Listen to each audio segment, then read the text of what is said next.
गडचिरोली जिल्ह्यातील चामोर्शी तालुक्यातील विविध भागात मोठ्या प्रमाणात नदी नाले व शासन निर्देशित रेतीघाट असून मात्र सदर रेतीघाटाचा लिलाव झाला नसल्यामुळे विविध रेतीघाटातून मोठ्या प्रमाणात अवैधरित्या रेतीचा उपसा सुरू आहे।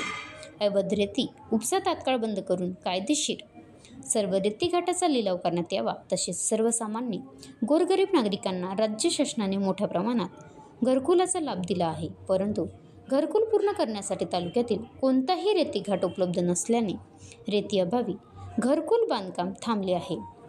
यामुळे शासकीय कामे सुद्धा मोठ्या प्रमाणात प्रभावित होत आहेत।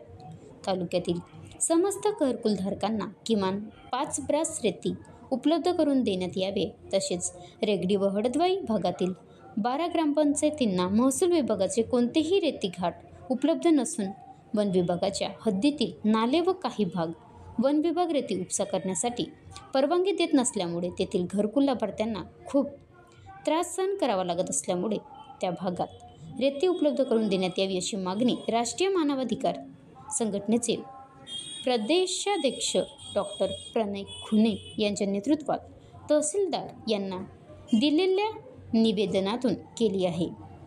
मागणी पूर्ण न झाल्यास समस्त घरकुलधारक व घर बांधकाम कामगार यांचा विराट जन आंदोलन उभारण्यात येईल असा इशारा त्यांनी प्रशासनाला दिला आहे। यावेळी राष्ट्रीय मानवाधिकार संघटनाचे जिल्हाध्यक्ष रमेश अधिकारी, जिल्हा उपाध्यक्ष नानू उपाध्याय, राष्ट्रीय मानवाधिकार संघटना युवा नेते प्रशांत शहा, सुमेन विश्वास, रेगडी हळदवाई क्षेत्राचे भोजराज क्षीरसागर इत्यादी पदाधिकारी व कार्यकर्ते मोठ्या संख्येने उपस्थित होते। महाराष्ट्र लाईव्ह न्यूज, धनराज वासेकर, तालुका प्रतिनिधी, चामोर्शी। येवनीच्या घाटमधून त्याचं अंतर 35 ते 30 किलोमीटर आहे। तर 35-30 किलोमीटरवरून ट्रान्सपोर्टिंग करायला एका ट्रिपला साधारणतः 7 ते 8 हजार रुपये लागतात।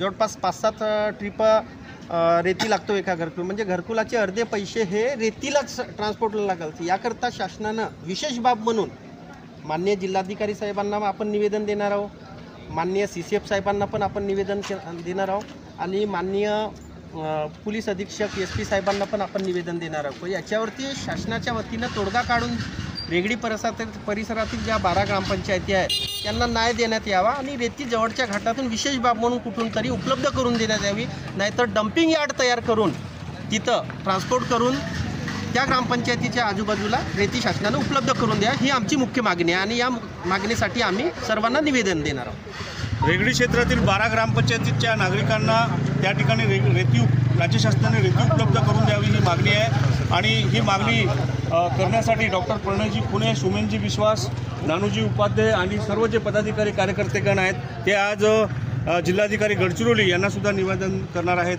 बघूया पुढे काय होते। धन्यवाद। बनवा व्हिडिओ, पाठवा व्हिडिओ, आम्ही तुमच्या न्याय व हक्कासाठी लढा देऊ। ताज्या बातम्या व घडामोडींसाठी पाहत राहा फक्त महाराष्ट्र लाईव्ह न्यूज। आजच आमच्या चॅनलला सबस्क्राईब करा, शेअर करा, कमेंट करा आणि हो, बेल आयकॉन दाबायला विसरू नका। जय महाराष्ट्र।